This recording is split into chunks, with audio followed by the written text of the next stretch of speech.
Hi friends, ನಾನು ಕಿರಣ್. ಇದು ನನ್ನ ಮೊದಲನೆಯ ವಿಡಿಯೋ.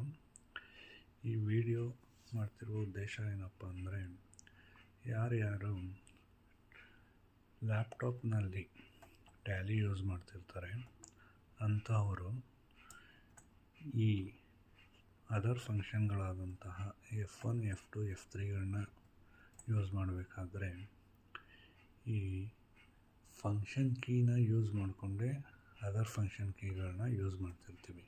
ಇದರಿಂದ ನಮ್ಮ ವರ್ಕ್ ಅಷ್ಟು ಫಾಸ್ಟಾಗಿ ಮಾಡೋದಕ್ಕಾಗೋದಿಲ್ಲ. ಇದು ಸ್ವಲ್ಪ ನಮಗೆ ಪ್ರಾಬ್ಲಮ್ ಉಂಟು ಮಾಡ್ತಿರ್ತದೆ.